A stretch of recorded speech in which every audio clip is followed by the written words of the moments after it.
Coming up on Look Today, well, the Red Cross of Eastern New York held training sessions at the Cool Insuring Arena in Glens Falls. I've got details. Plus, a solar park in Saratoga Springs is now fully operational. More on that coming up. And the Glens Falls Symphony is partnering with Crandall Public Library for a very unique concert series. I got some details.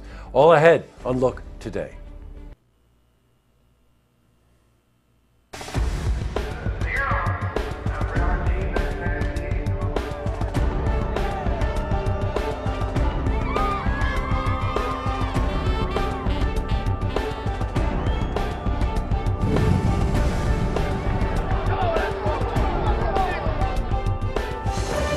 Welcome everyone. I'm J. Hood Jackson. This is Look Today.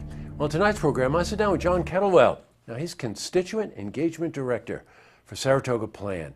And we're joined by Tim Bello. He's the owner of Featherbed Lane Farm. And they're here to discuss the Feast of the Fields event that's happening September 21st. Plus, I also sit down with Denise Nicastro. Now, she's Development Director at the Juvenile Diabetes Research Foundation. Now, she's here to talk about JDRF, Ride to Cure Diabetes event, which is happening right here in Saratoga, September 14 to 17. Plus, we've got your weather for the Tri-North counties, but first, these headline stories. Well, in our lead story, the Red Cross is in need of more volunteers willing to help with the Harvey release efforts in Texas. Now, Harvey, by the way, is the name of the recent hurricane tropical storm that is causing severe damage in Texas and Louisiana. Well, the Red Cross held a training session at the Cool Insuring Arena in Glens Falls today. Now, the session was moved to the arena from the Red Cross office in Glens Falls to accommodate the growing number of interested individuals who are willing to help.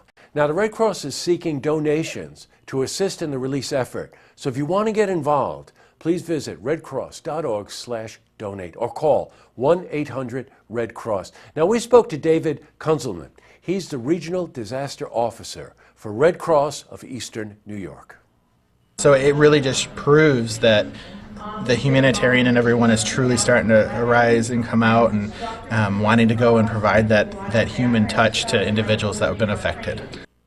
And the disaster in Texas is monumental. It's historical, so do what you can. All right, in other news, well, a new solar park in Saratoga Springs is now fully operational. Now, it's located out on Weibel Avenue, and the new park will be able to power close to 40% of the city of Saratoga Springs. Now, the panels span an approximate 15 acres. Well, the project was spearheaded by Onyx Renewable Partners and funded by a $1.46 million grant. Now, one of the project leaders is Finance Commissioner in Saratoga. Her name, Michelle Madigan, and she stated that the park will save the city at least $100,000 on its annual utility bill. Now, we were at the site today, and we spoke to Joe Marone. He's project manager for the site. The city repurposed this land, made it a useful parcel, and they're enjoying reduced rate of electricity through all the photovoltaic panels you see behind us. It was really quite amazing being out there today. This is definitely the wave of the future. And Commissioner Michelle Madigan will be here tomorrow for an interview to talk more about this in detail. All right, switching from news to weather. Today saw clear skies, heated up to, well, the 70s. Tomorrow, mixture of sun, probably some rain, and then it's going to clear out again. So let's see what this weather forecast look like. For a more detailed look, let's head to the Glens Falls Weather Center for a look at your first forecast.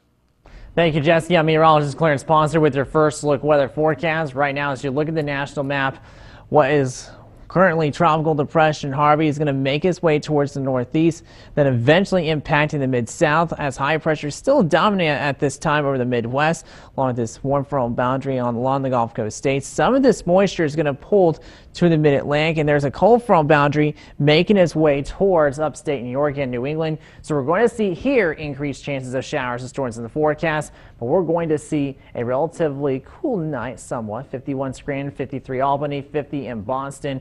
Looking towards the central capital district, we're going to see low temperatures 54 Saratoga Springs. We'll see 54 degrees in Greenwich, 53 Whitehall, Glens Falls, about 53 degrees under partly cloudy skies, and a west breeze about 5 to 10 miles per hour. Scattered showers, highs in the lower 70s with a northwest breeze. And the out the door forecast, we'll see partly sunny skies, some scattered showers, so you may need the umbrella, as we'll see temperatures in the mid to upper 50s. The extended forecast, we'll see temperatures warming up to the mid 60s. That is it. Cooling down from a high of 71 on Friday, but back to the lower 70s for high Saturday. Low temps, pretty cool. Only lower 40s. Some places in the higher elevations may see some frost. Temperatures only in the mid 30s, and then by Sunday and Monday, cool warm back up, but we're going to see increased chance of showers and storms. That's a look at the first look weather forecast. I'm meteorologist Clarence Ponsler. Now I'll send it back to you, Jesse. Oh, thanks, Clarence. You know, this weather's looking a little tricky, so we'll have an up-to-the-minute update for you tomorrow. Back to the news. Here's a good one. Immerse Yourself in the Music is a concert series that will be presented by the Glens Falls Symphony and kick off September 24. Now, the Symphony is partnering with Crandall Public Library to expand its shows outside of the traditional concert hall and into the community. So, the Symphony will perform at different schools throughout the fall and winter. It's a very unique event, and we will have interviews with a lot of the people involved in this starting next week. All right, up next, I sit down with John Kettlewell. He's Constituent Engagement Director for Saratoga Plan, and we're joined by Tim Bello. He's the owner of Featherbed Lane Farm, and they're here to discuss the Feast of the Fields. That's an event that's happening here September 21st. Plus, I also sit down with Denise Nicastro. She's a development director for Juvenile Diabetes Research Foundation. Now, she's here to talk about the JDRF Ride to Cure Diabetes event, which is happening September 14 to 17 right here in Saratoga.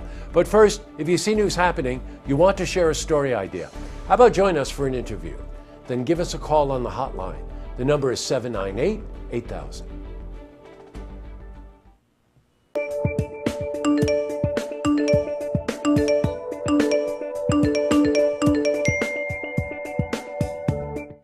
Well, now it's time for Your Look. That is our new series that we're going to present every day about comments we receive on Facebook and try to pose some questions to you to stir the conversation. Well, I've been asking people what their favorite thing is at SPAC. We got a couple of comments, but you know what everybody's commenting about? Our new program, Her Look. And we're going to pull one of the comments out. It was Doug, Saratoga. It was regarding a segment inside the show called Esther's Corner. Esther, by the way, is a lady in her later stages of life, let's leave it at that, who waxes the poetic about love and life in general. It's very, very funny. So he says, I love this. Esther steals the show. Well, thank you, Doug. And so tell us, where would you take Esther on a date? And by the way, you can also tell us what your favorite concert was at SPAC this summer. You can tell us what you think of having gun shows at publicly funded venues. You can pretty much tell us whatever's on your mind, and then we'll talk about it. So please give us your comments. Go to Facebook page, find the Your Look post, make a comment. Thank you. That's all the time we have for this edition of Look Today. They just told me in the control room that Esther from Esther's Corner and Her Look suggests that everyone of all ages go and be on social media with Twitter and Facebook and all that stuff. She is a character. You can watch that, by the way, on our website and check Look TV online for the television schedule, because we're running it like 5 times a week now. Okay, I got one look out for you tonight. I had mentioned that my wife and I went to SPAC on stage the other night. It was just spectacular. And I went backstage to see if any of the stagehands were around from the 70s. Yes, the 1970s. And I asked a couple of people. One guy recognized me and said, "You're Jesse, right?" And he said, "Yeah." And I said, "Hey, is Tuna here?" Tuna was a nickname for a guy that we all loved, Eddie. And the guy said to me, he said, "No, but his son is." And it really struck me. I remember when Tuna came in and told me that his wife was pregnant. So that's how time flies. And by the way, when I was there, Mike, and I'm not going to mention last names, Mike was a stagehand for years and years and years, says, "I watch you every night, Jesse. I love your show." So Michael, you get a look out too. All right, tonight on on Look TV, it's Saratoga City Council meeting. And don't forget, tune in tomorrow night for the stories that matter to you. Good night, everyone.